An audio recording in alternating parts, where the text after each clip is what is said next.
Queridos hermanos de la primera iglesia presbiteriana de Viña del Mar, les saludo en este día especial en que están de aniversario, cumpliendo un año más de vida como iglesia organizada, 116 años de predicación del Evangelio en medio de esta ciudad tan importante como Viña del Mar, en medio de nuestra región. Agradecido ciertamente porque el Señor ha permitido que ustedes mantengan ciertamente el espíritu del Evangelio de seguir adelante entregando y extendiendo el mensaje de la palabra. Una iglesia desde donde han salido personas que han desarrollado un trabajo importante en nuestra iglesia, han salido pastores, ciertamente presbíteros, personas que han tenido que trabajar en otras congregaciones, personas que han desarrollado labor misionera, todos aquellos que han hecho una labor importante en la difusión y en el progreso del Evangelio de Jesucristo. Así que seguimos agradecidos por eso y esperamos que esta iglesia mantenga siempre ese espíritu de seguir adelante, entregando el mensaje que el Señor nos ha dado para que puedan ser muchos más los que lleguen a conocer a Jesucristo como su Señor y Salvador. Que el Señor les bendiga grandemente en este día. Queridos hermanos, quien les habla es el pastor David Vilches, vicemoderador del Sínodo de la Iglesia Presbiteriana de Chile, en razón de que el moderador, el pastor Daniel Vázquez Ulloa, es al mismo tiempo el pastor de vuestra iglesia. Así que me ha correspondido a mí el privilegio de saludarles afectuosamente en nombre de toda la Iglesia Presbiteriana en su 116º aniversario como iglesia organizada, la primera iglesia presbiteriana de Viña del Mar. Quisiera, junto con saludarles cariñosamente, dejar con ustedes una muy breve meditación en la palabra del Señor, tomada de las palabras del Señor Jesucristo en el Evangelio de Mateo capítulo 16, versículo 18. En el contexto de la pregunta a sus discípulos, ¿quién dicen los hombres que es el Hijo del Hombre?, después de la respuesta del apóstol Pedro cuando le dijo, tú eres el Cristo, el Hijo del Dios viviente, el Señor Jesucristo hace esta poderosa declaración. Yo edificaré mi iglesia y las puertas del Hades no prevalecerán contra ella, que nos recuerda tres verdades fundamentales acerca de la iglesia. La primera de ellas es que la iglesia es del Señor Jesucristo, porque dice, yo edificaré mi iglesia.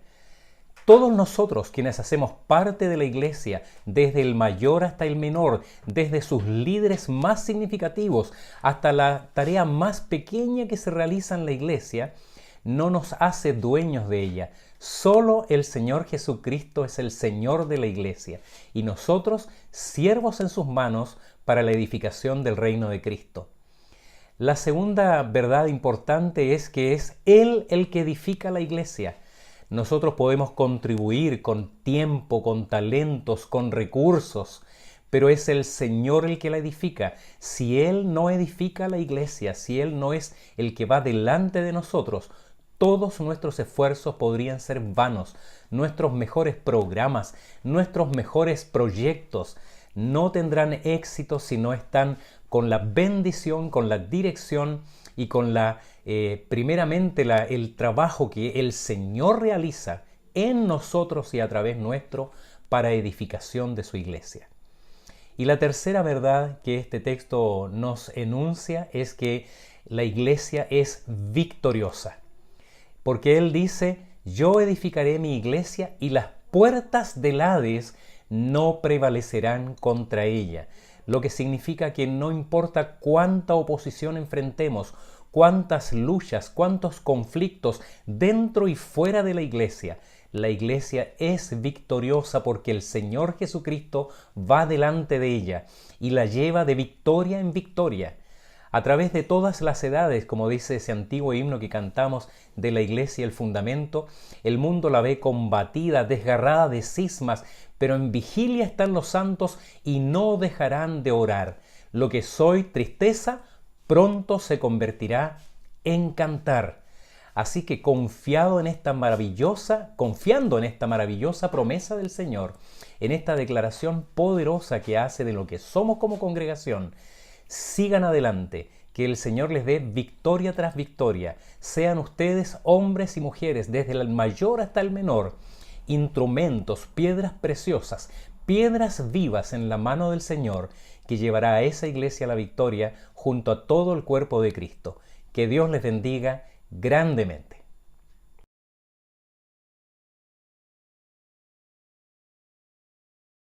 Queridos hermanos, tenemos un invitado en el día de hoy. Ustedes ya le conocen. eh, Se ha visto en varias veces por televisión, por otros videos, a las film también. Él fue pastor de la primera iglesia presbiteriana de Viña del Mar. Yo no recuerdo el año, si fue del 2010 o un par de años antes, pero él estuvo pastoreando ahí la primera de Viña, junto al pastor Daniel. Hoy es el pastor quien está a cargo de la plantación Pródigo, para quienes no le conocen. Eh, y también él ayuda en un ministerio y colabora en un ministerio muy lindo que se llama One Hope, eh, la palabra de Dios para cada niño, ¿verdad? Y él es parte del cuerpo de entrenadores de este ministerio, eh, para entrenar a personas quienes comparten la palabra del Señor. Así que, Pastor Amos, bienvenido una vez más. Damos las gracias a Dios por su vida, también por su esposa Mariana. Esperamos que el Señor le esté bendiciendo ahí grandemente, y muchas gracias por estar con nosotros en el día de hoy. Gracias, Pastor Geo, gracias a todos ustedes. Es un gusto, un placer poder estar con ustedes en esta mañana y poder compartir la palabra del Señor. Muy bueno poder reencontrar con ustedes. Y estando aquí yo tan cerquita, ¿no es cierto? De la ventana de la cocina puedo ver ahí el templo de la iglesia. Yo creo que después de Cristóbal y Gaudí, yo soy el segundo que está más cerquita, ¿no? Ahí del templo. Que es una bendición también compartir con ustedes en esa mañana. Y bueno, quisiera invitarles a una lectura de la palabra de Dios que se encuentra ahí en el Evangelio de Marcos, el capítulo 6, de los versículos 30 al 44. En Marcos, el capítulo 6, de los versículos 30 al 44, vamos a reflexionar sobre un milagro de Jesús muy importante, muy especial, tan especial que está relatado ahí en los 4 evangelios y que seguramente tiene implicaciones para la dinámica de la iglesia.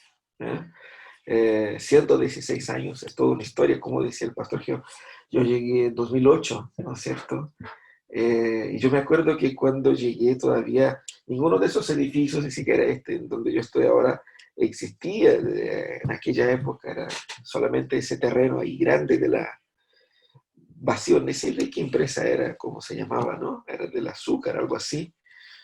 Eh, y ahí fuimos testigos con los hermanos de ahí de la iglesia, de la construcción de todos esos edificios, del mall ahí, del centro ahí, del espacio urbano, que ya no se llama ni siquiera espacio urbano más. Y Dios fue haciendo cosas, ¿no es cierto? Dios fue obrando. Algunos, cuando yo llegué, eran bastante niños, hoy día ya están bien grandes, con hijos y todo. Y Dios ha sido bueno, ¿no es cierto? Dios nos ha bendecido muchísimo. Y ese texto que vamos a leer habla de una manifestación especial de la gracia de Dios y que nos lleva a la reflexión en esa manera. Dice así la palabra de Dios, Marcos 6, del 30 al 44. Cuando entonces los discípulos se juntaron con Jesús y le contaron todo lo que habían hecho y lo que habían enseñado. Él les dijo: venid vosotros aparte a un lugar desierto y descansad un poco, porque eran muchos los que iban y venían, de manera que ni aún tenían tiempo para comer. Y se fueron solos en una barca a un lugar desierto. Pero muchos los vieron y le reconocieron, y muchos fueron allá a pie desde las ciudades y llegaron antes que ellos y se juntaron a él. Y salió Jesús y vio una gran multitud y tuvo compasión de ellos, porque eran como ovejas que no tenían pastor. Y comenzó a enseñarles muchas cosas. Cuando ya era muy avanzada la hora, sus discípulos se acercaron a él, diciendo: el lugar es desierto y la hora es muy avanzada. Despídelos para que vayan a los campos y aldeas de alrededor y compren pan, pues no tienen que comer. Respondiendo él les dijo, dadles vosotros de comer. Ellos le dijeron, que vayamos y compremos pan por 200 denarios y les demos de comer. Él les dijo, ¿cuántos panes tenéis? Id verlo. Y al saberlo dijeron 5 y 2 peces. Y les mandó que hiciesen recostar a todos los grupos, a todos por grupos sobre la hierba verde, y se recostaron por grupos de 100 en 100 y de 50 en 50. Entonces tomó los 5 panes y los 2 peces, y levantando los ojos al cielo bendijo y partió los panes y dio a sus discípulos para que los pusiesen delante. Y repartió los 2 peces entre todos. Y comieron todos y se saciaron. Y recogieron de los pedazos 12 cestas llenas de lo que sobró de los peces, de los panes y de los peces. Y los que comieron eran 5,000 hombres. Vamos a orar al Señor. Señor amado, gracias por tu palabra, porque tu palabra nos alimenta, nos sustenta. Gracias, Señor, porque es tu palabra quien ha mantenido tu iglesia de pie hasta este día.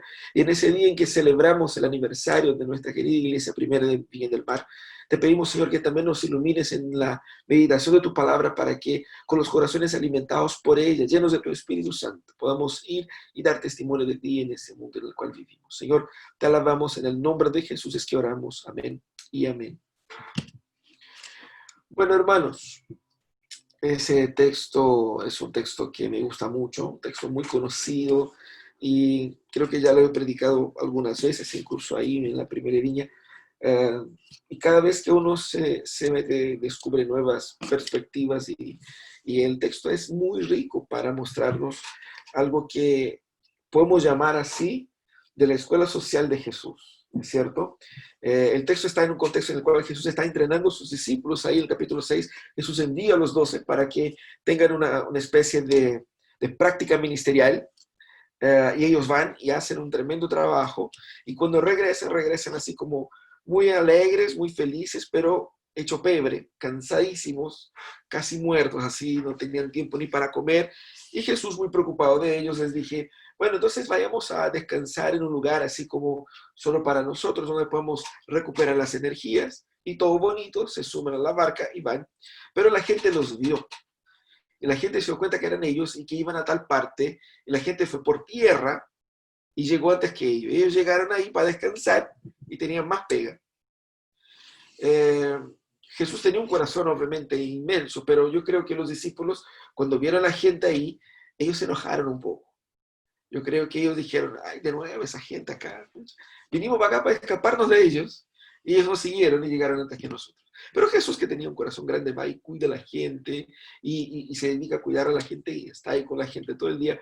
Y cuando se pone tarde, los discípulos le dicen con una buena preocupación, Señor, ya es tarde, así que tenemos que cortar el tema acá, porque si no, ¿qué va a hacer con esa gente? No tienen que comer, tenemos que despedirlos. Y Jesús va y les dice algo que es totalmente transformador. Jesús va y les dice, bueno, denle ustedes de comer. Suena como un orden, es un orden, fue un orden, ¿no es cierto? Y los discípulos quedaron para adentro, porque ¿cómo? ¿Cómo? Nosotros pensemos nosotros aquí, ¿cierto? ¿Cómo dar de comer para un grupo aquí? Aquí dice 5,000, eran 5,000 hombres, más mujeres y niños, estamos hablando fácil, 15,000 personas. ¿Cómo? ¿Cuáles son las alternativas? Pongamos nosotros razonalmente ahí las alternativas para dar de comer a 15,000 personas en un lugar desierto, ¿cierto? Había muy pocas opciones. Los discípulos estaban ahí barajando algunas, como que, bueno, gastemos 200 denarios a comprar pan y dar a la gente. Pero 200 denarios es el trabajo de un año, sería en pesos, algo como que si contamos ahí el sueldo mínimo de hoy, serían algo como 3.800.000 solo en pan. El problema no era solamente gastar eso, el problema era ir a conseguir esos panes, ¿no es cierto? Y si usted ya hizo como hacíamos, ¿no es cierto?, hasta el año pasado, las fiestas del 18, y cuando te encargaban de ir al súper, y cuando volvían, ¿no es cierto?, del súper con las bolsas, si con un par de bolsas nosotros nos complicamos, imagínate con ¿Cómo vamos a traer 5.000 panes si no tenemos un auto, si no tenemos un camión, si no tenemos, ¿me entendí? Entonces era una situación bien complicada, en realidad. Y ellos estaban así completamente, los discípulos, digo, desorientados. Y Jesús entonces les pregunta, les da una segunda pregunta que es aún más absurda que la primera. Les pregunta, bueno, ¿cuántos panes tienen ustedes? Como que, así como es una pregunta que no, parece una pregunta como retórica, porque la respuesta es obvia. ¿Qué importa cuántos panes tenemos? Seguramente no tenemos panes para toda esa gente. O sea, no importa que tengamos 100, 200, 300 panes, nunca será suficiente. Bueno, al fin y al cabo, ellos ni siquiera sabían cuántos panes tenían ellos. Y lo que entre paréntesis aquí, uno queda pensando, ¿cómo que los discípulos cruzaron para el otro lado con Jesús para descansar, para comer, si no tenía nada que comer? ¿No es cierto? Tenían 5 panes y 2 peces. Cierra paréntesis. Y no sabemos si esos panes eran de ellos o si alguien los trajo, como pasó en la otra multiplicación, otro relato de la multiplicación. Bueno, ellos traen esos 5 panes y 2 peces y Jesús entonces toma eso y realiza su milagro. Ese texto tiene algunos aspectos que queremos dejar bien marcados acá, ¿cierto? Y por razones del tiempo voy a ser bastante objetivo porque ustedes saben que a veces yo me alargo un poquito nomás. El primer aspecto que vemos en ese texto acá es que toda la narrativa apunta hacia un principio fundamental y ese es el principio con lo cual todos nosotros tenemos que entender ese texto. El principio fundamental que da sentido a todo texto es que Cristo es el centro de la historia. Cristo es aquí presentado como el punto central de toda la acción y el punto central de toda solución. Esta era la lección fundamental que este milagro enseña a los discípulos y enseña a nosotros.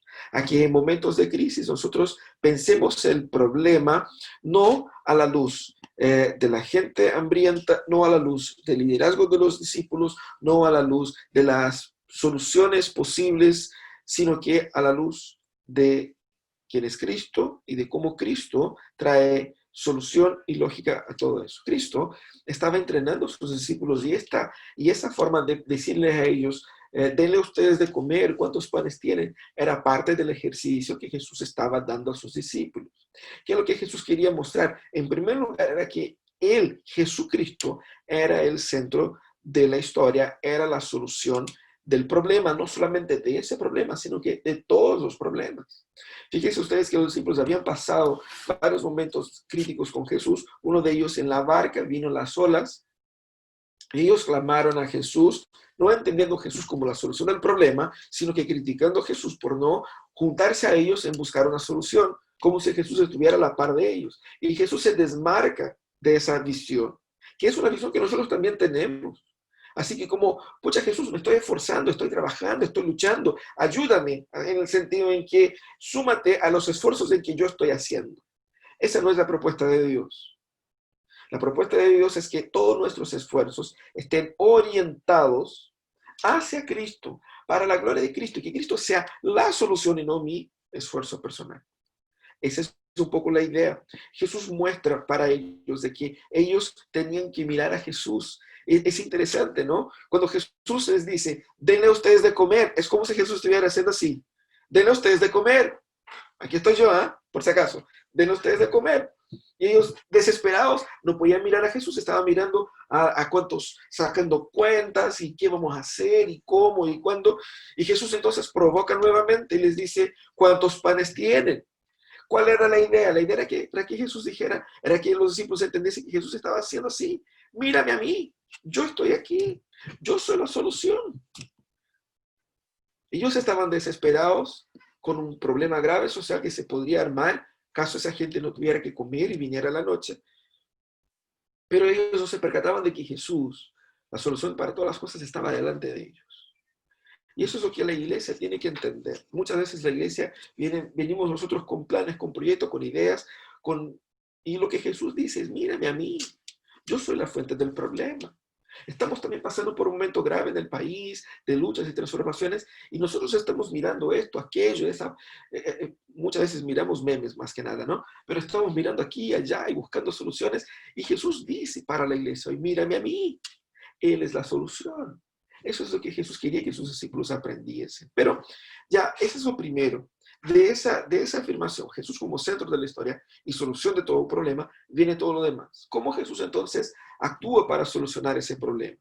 Primeramente, la solución del problema nace ahí con la compasión que Jesús sintió por ellos. El texto dice que ellos estaban ahí, llegaba toda esa gente sedienta por conocer de Dios o por recibir milagros o lo que sea.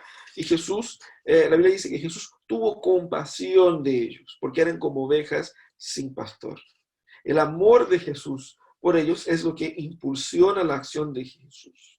Fíjese que el amor por el otro es la raíz el motor de la acción social de Jesús, de la acción ministerial de Jesús, porque Jesús comienza cuidando de ellos, cuidando espiritualmente de ellos, cuidando emocionalmente de ellos y termina también cuidando físicamente de ellos. Pero todo eso es porque Jesús los amó. Jesús tenía todas las excusas para decir, ¿sabe qué, hermanos? Mirad, nosotros estamos muy cansados, así que les pedimos un día de descanso para que podamos recuperar las energías. Vuelvan mañana. Ya mañana ya estaremos renovados. Ustedes espérenos un día, ¿ok?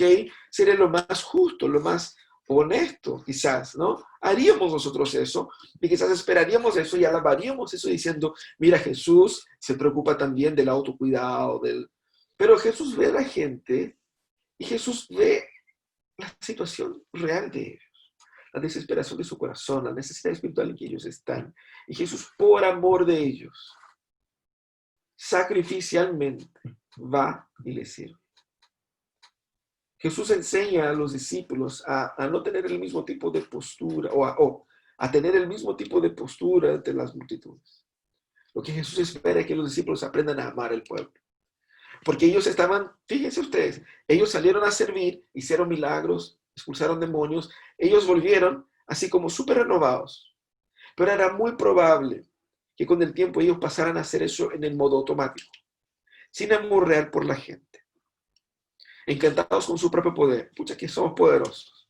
Somos, ¿no es cierto?, llenos del poder de lo divino y vamos a predicar y vamos a expulsar a Satanás y todo va a funcionar. Pero pensando mucho más en el poder que tenían ellos, en la autoridad que tenían ellos, en quién eran ellos, que en la necesidad de las personas, que en amor a las personas. El amor entonces es aquí el principio controlador de toda esa acción social. Esa es la segunda cosa. La tercera cosa que Jesús nos muestra acá es que cuando Él se ve en esa situación donde los discípulos preguntan por la condición de la gente y después Jesús les pone el problema en las manos, los discípulos quedan desnorteados, quedan desestructurados. ¿Por qué Jesús trae ese tipo de problema? Jesús podría solucionar eso de una forma mucho más sencilla. Cuando los discípulos vienen, Jesús despide a la gente para que vayan a los campos. Jesús podría decir, no se preocupen, yo me encargo aquí. Pongan a la gente en grupos, que yo voy a multiplicar unos panes. Yo sé que tienen como 5 panes y 2 peces ahí. Trae estos panes y yo los multiplico. No tendría estrés con los discípulos. Ellos no estarían pensando cosas tontas como comprar 200,000 denarios de pan. No estarían así como medio desnorteados. Era la solución. ¿Por qué Jesús complicó la cosa? Porque en vez de decir, no se preocupen, yo me encargo y resuelvo el problema, que fue lo que hizo al final, Él provoca a los discípulos a cuestionar sus soluciones ahí. Porque lo que quería Jesús era poner la responsabilidad en las manos de ellos. Jesús estaba enseñando a los discípulos de que ellos eran responsables por las personas a las cuales ellos estaban sirviendo. Había una responsabilidad en la mano de ellos. Ellos, al ser precavidos quizás, querían un poco que deshacerse de la responsabilidad de alimentar a la gente. Porque humanamente pensando ellos no tenían condiciones de hacerlo. Pero por otro lado ellos también querían ya terminar con el evento del día. Y Jesús entonces llama a que ellos asuman esa responsabilidad. Por más positiva que pudiera ser humanamente pensando la postura de los discípulos al inicio, de despedir a la gente, había un poco de irresponsabilidad con relación a la situación de ellos. Jesús, al llamar esa responsabilidad para ellos, les provoca de qué manera. Al asumir esa responsabilidad, ellos asumían también una imposibilidad. Era imposible alimentar toda esa multitud. Punto. Era imposible. Porque ni siquiera gastando los 200 denarios sería tan factible esa cuestión.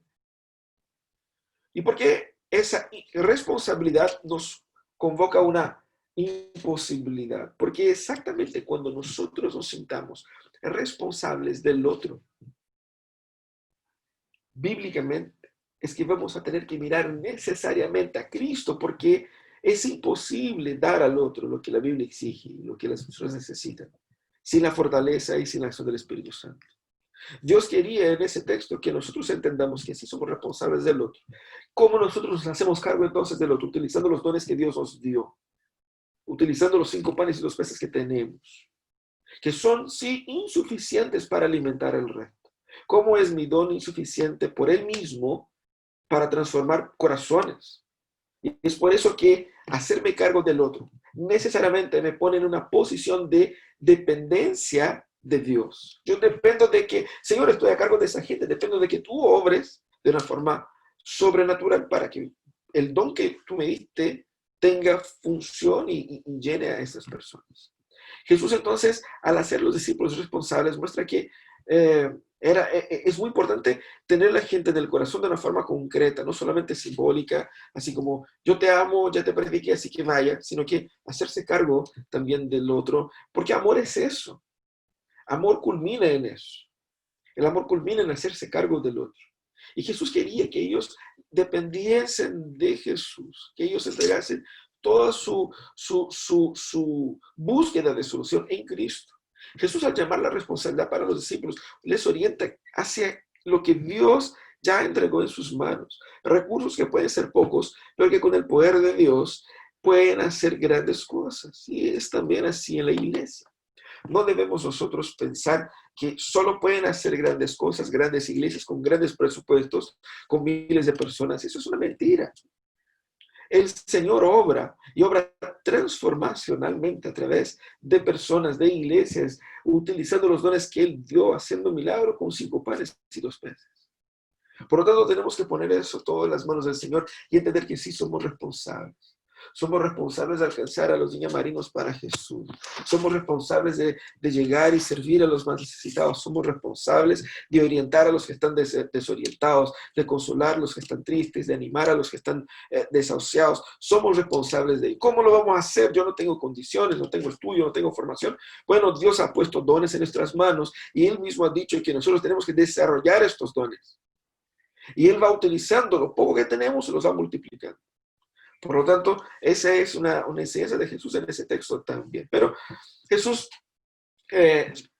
pasa responsable a sus discípulos, ellos no entienden. Ellos quedan ahí así sin saber qué hacer.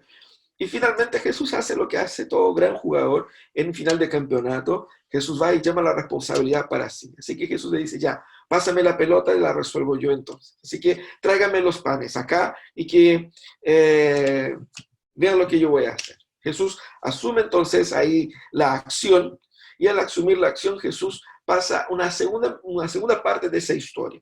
Hasta aquí vemos solamente la previa de la discusión de qué se iba a hacer. Aquí vemos a partir del versículo 39 Jesús poniendo orden en la casa. Y literalmente lo primero que hace Jesús es organizar a la gente. Jesús dice a los discípulos, pongan a la gente que se asiente sobre el pasto para que estén en grupos y así podemos servirle a ellos.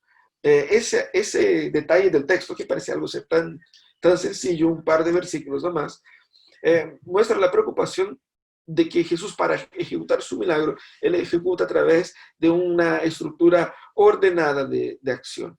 Jesús está llamando a los discípulos a que pongan orden a la gente, porque a través de ese orden el milagro se dará. Para que el milagro tuviese finalidades didácticas, es decir, para que se notara, para que se percibiera, para que fuera efectivo, era necesario ese tipo de organización. Así que eso muestra que Dios trabaja mayormente por procesos naturales. El milagro es un milagro, es algo sobrenatural, pero incluso un milagro fue desarrollado en contextos de un ordenamiento natural. Jesús ordena a la gente para entonces obrar su milagro. Es decir, Jesucristo muestra con eso que Él valora el orden por sobre el caos. Él trabaja para traer paz, ordenanza, para traer organización en lugar de la desorden que muchas veces nuestro corazón produce. Muchas personas piensan que hay que destruir para construir y Jesús trata de sanar, de ordenar, de restaurar. Eso es lo que hace Jesús. Los discípulos querían distribuir las personas por varias poblaciones y lo que Jesús dijo, no, junten la gente ahí en grupos. Eso muestra que el orden es parte del cuidado de Jesús para con el pueblo, porque haciendo así la gente comería mejor. Y haciendo así, los discípulos podrían posteriormente percatarse de lo que se realizó, incluso facilitar el trabajo de los discípulos. Organización fue el primer paso para la ejecución del milagro. El segundo paso para la ejecución del milagro fue la acción de gracias. Jesús toma el pan y lo bendice. En otras traducciones dicen, Jesús da gracias por el pan. Básicamente, algo que es muy notorio en todos los textos es que Jesús mira al cielo. Y es hermoso porque Jesús, cuando llama a los discípulos a mirar, o cuando muestra eso, él mismo mirando al cielo, muestra el origen de la bendición.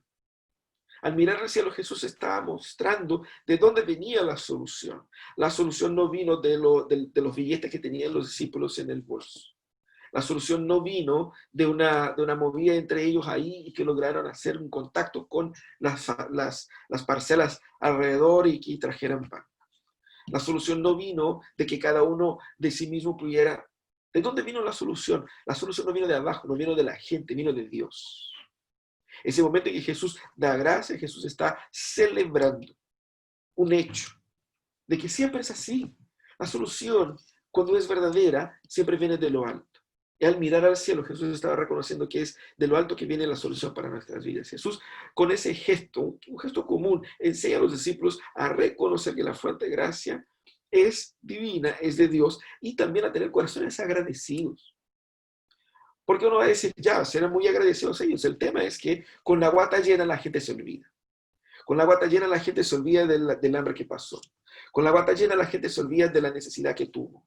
Y muchas veces, y eso es importante, estamos agradeciendo al Señor por lo bueno que Él ha sido, pero es importante que recordemos los días malos, es importante que recordemos los días difíciles, donde Dios estuvo con nosotros. Es importante que recordemos las crisis, los problemas, las luchas, la escasez, la pobreza, porque el Señor estuvo con nosotros ahí.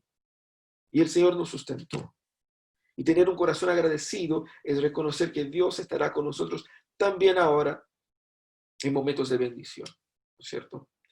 Esa es la segunda cosa que hace Jesús en la ejecución del milagro. Luego, cuando Jesús ejecuta el milagro propiamente, ahí en la segunda parte del versículo 41, Él divide, empieza a partir el pan. Y es hermoso porque los discípulos están ahí y Jesús va partiendo. Hay 5 panes y Él va partiendo. Yo no sé qué pensaba la gente al momento de ver eso, ¿no es cierto? ¿Qué esperaba la gente? Pero había un suspense en el aire y Jesús simplemente partiendo el pan.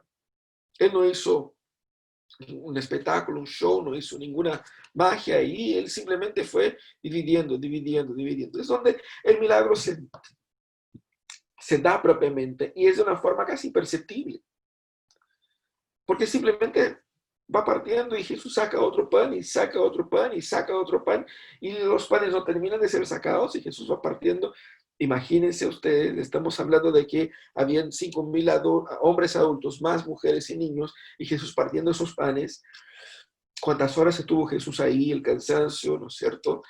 Cuando nosotros tenemos almuerzo comunitario ahí, las hermanas que van a la cocina, y les toca picar cebolla, o les toca, no sé, pelar la papa, no sé qué cosa. Imagínate, una cosa es cocinar para 4 o 5 personas, otra cosa para 50. Imagínate aquí 15,000 y Jesús ahí, ¿no es cierto? Partiendo. Jesús tenía ahí una complexión física bastante importante según ese texto, ¿no? Porque cansa, es cansador y Jesús estaba en una ejecución constante del milagro y Jesús ahí dividiendo y es interesante porque Jesús alimenta a la multitud compartiendo, dividiendo y partiendo el pan. Un ejercicio que nosotros también podemos hacer. No es que vayamos a multiplicar como Jesús multiplicó, pero lo que Jesús apunta es que la lógica de la gracia funciona no con la acumulación, sino con el compartir. Es hermoso. Porque ellos no necesitaban acumular mucho dinero para comprar pan para esa gente. Jesús les enseña que Dios puede obrar de una forma, y aquí lo vemos que es una forma simbólica, que Jesús obra normalmente a través del compartir que tenemos para bendecir y alimentar. Jesús alimentó a la multitud compartiendo y nos llama a que nosotros hagamos lo mismo, no el mismo milagro, pero entendiendo eso como un concepto en el cual nosotros podemos compartir lo que tenemos para llegar más al otro. ¿Por qué? Porque Jesús está mostrando que el objetivo de Dios para nosotros no es que nosotros acumulemos y acumulemos, sino que dividamos. En ese sentido debemos nosotros tener un corazón mucho más generoso, porque es un corazón que se preocupa del otro, del prójimo, ¿no es cierto? También Jesús al dividir, los discípulos empezaron a distribuir y la gente empezó a comer, a comer, a comer, y viene la última parte de este milagro. Los discípulos entregaron a la gente, todos comieron y estaban todos ahí con la guata llena, el corazón contento, felices, ¿no es cierto? Y los discípulos empezaron a recoger porque sobraba. Quizás alguien puede decir, oye, que Jesús pesó la mano ahí y empezó a trabajar en demasía, fue desordenadamente distribuidor. Quizás Jesús tenía que ser más contenido y distribuir lo justo para cada uno, ¿no es cierto? Esas son consideraciones muy posmodernas. El punto es, Jesús aquí, al distribuyó lo suficiente para que la gente comiera y sobrara. Y no sobró poca cosa, sobró 12 cestas llenas, 12 canastos llenos de pan, de trozos de pan y de pescados. ¿Y por qué entonces Jesús permitió esa abundancia y que se recolectara? Primero, vemos aquí la eficacia del milagro, que es retratada por el hecho de que todos comieron abundancia, de que recogieron las 12 canastas, es decir, cada discípulo tenía una cesta en sus manos. Y habían 5,000 hombres más mujeres y niños, o sea, una cantidad. El texto apunta a eso, a la abundancia de este milagro, ¿no es cierto? Así que recoger todo eso era una evidencia de controlar el desperdicio, ¿ok? O sea, se recoge para no dejar botado y para controlar ahí lo que sobró. También el propósito era mostrar a los discípulos de una manera didáctica que Jesús, cuando Él nos cuida, cuando Él manifiesta su gracia sobre nosotros, Él lo hace de una forma sobreabundante, mostrando exactamente el tamaño del poder de Jesús al suplir nuestras necesidades.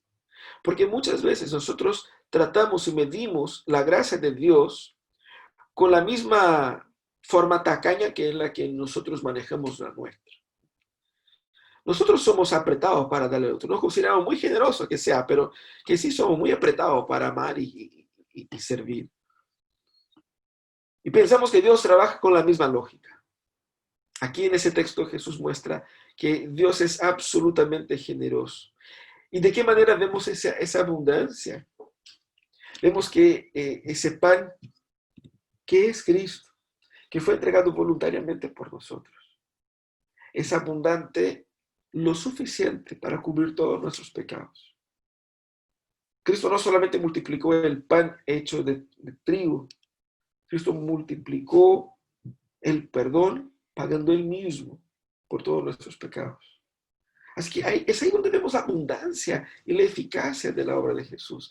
¿Qué es lo que Jesús quería? Como dije al inicio, que los discípulos miraran a Jesús al ver los canastos llenos de comida. Ellos iban a tener los ojos todos puestos en Cristo, porque de ahí salió todo eso.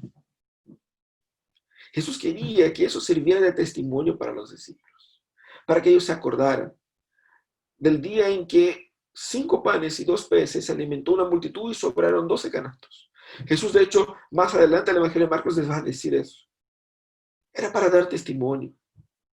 Jesucristo nos ha salvado, nos ha transformado, ha hecho cosas maravillosas y ha dejado marcas en nuestras vidas que sirven para dar testimonio. Son marcas pedagógicas en nuestras vidas, para el testimonio, marcas de abundancia que sirven para dar testimonio de lo maravilloso que es Dios. Fíjense que en el Antiguo Testamento, cuando hace mención de la prosperidad de Israel, es en ese sentido. ¿Por qué Dios dice que Israel sería próspero una vez que fuera fiel? Para que las demás naciones, al ver la prosperidad de ustedes, puedan maravillarse del gran Dios que tienen ustedes. Y lo mismo pasa con nosotros. Dios quiere que nosotros demos muestra de la inmensa generosidad del Señor en perdonar a un pecador miserable como yo. Y con eso la gente pueda sorprenderse de cuán grande es el amor de Dios. Y que también está disponible para ellos. Eso es lo que el Señor nos va enseñando en esa historia, que es una historia fantástica. Que tengamos nosotros Cristo como centro y solución para todo problema. Que demos el paso de servir con amor. Que asumamos la responsabilidad. Que al servir al otro podemos nosotros hacerlo de forma ordenada. Reconociendo que de lo alto viene toda la solución. Compartiendo lo que ya tenemos. Y recordando las grandes cosas que Dios hizo en nuestras vidas. Que el Señor nos bendiga, hermanos.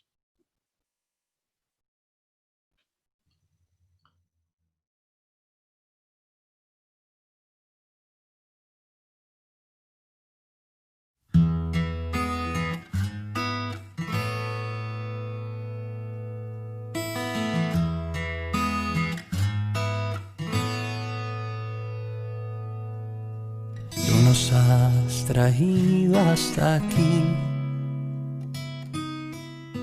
no nuestras fuerzas ni nuestra bondad.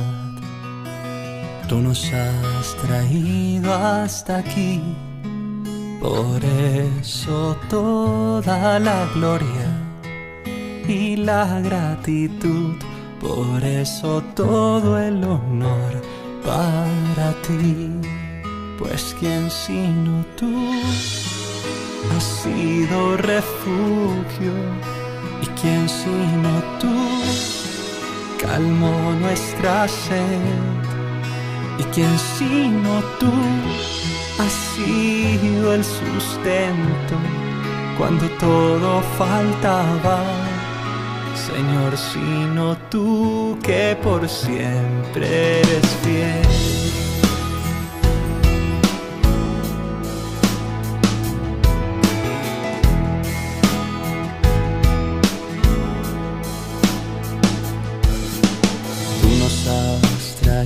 Hasta aquí, tu viento ha soplado con poder y verdad, y hasta donde bien nos quieras llevar, que en nosotros hable tu voz y brille tu vida, y vengan tu justicia y tu paz. Pues quién sino tú has sido refugio, y quién sino tú calmó nuestra sed, y quién sino tú has sido el sustento cuando todo faltaba. Señor, sino tú que por siempre eres fiel. ¿Y quién sino tú nos dio su palabra? Quien puso sus sueños en el corazón, quien edificó con sus manos la casa y plantó la semilla. Señor, sino tú traspasado de amor.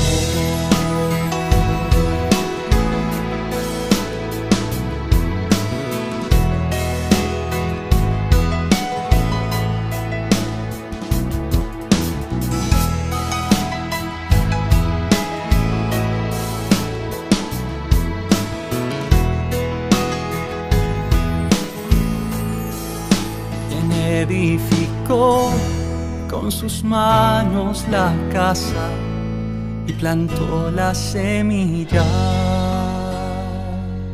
Señor, sino tú traspasado de amor.